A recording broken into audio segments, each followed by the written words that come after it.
Really just a great time with all the boys, but we knew we had the talent to do that before the season, and then it really just came down to staying focused and just staying as a group, coming together. And yeah. You hit a bunch of different benchmarks. First week of the season, you beat Milton. Second week of the season, you won at Natick. You went to Walpole and beat them. Just during that regular season, do you remember sort of the things that you said to each other and what the keys were to beating all those teams? I mean, really, it's just being us, not changing who we are for anyone else, and just making adjustments to the other teams, but worrying about us first and just taking care of our game, and the outcome will take care of itself. One of the interesting things about this team, and we mentioned Aiden, and Aiden obviously gets a lot of the stats and such, but there are so many guys on this team, you heard it during this presentation today, that so many guys made such key contributions, and you were really the heart of this team. What, from play to play, what do you sort of see your role as, and how did you help this team reach its goals? I mean, everyone knows we like to run the ball. When you get the Bay State MVP at running back back-to-back years, says something about the O-line. I mean, we got the Gatorade Player of the Year, Aiden Williams.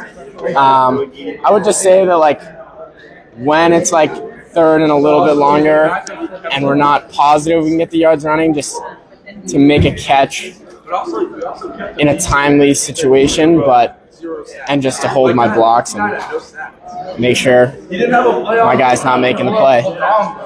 So you guys went into the playoffs, had that unbelievable game against Wachusett. You beat Central Catholic, first time you've ever beaten a Catholic school in football, and then you went and upset St. John's Prep.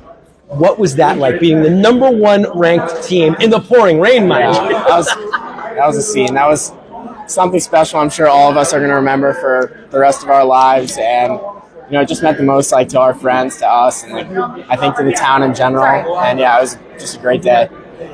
And how about Wellesley? You guys could have sat all your guys. You're going to the state championship, but you guys played to the end. It went down to the wire. What was that game like for you?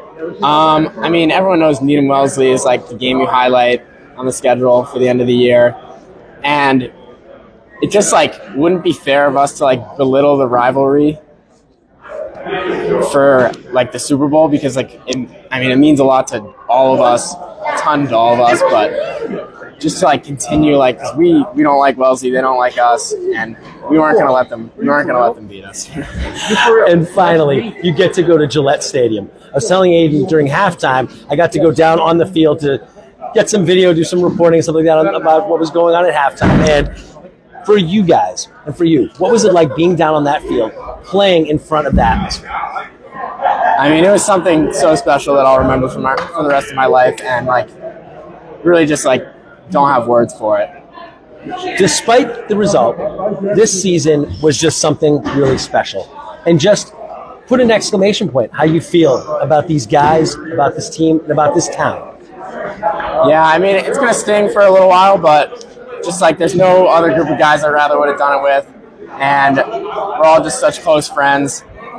And when we look back on it, it's going to be all good memories, and that'll just a cool experience we got to have. Cool, Joe. Anything else that you want to add? No, thank you. Go Rockets.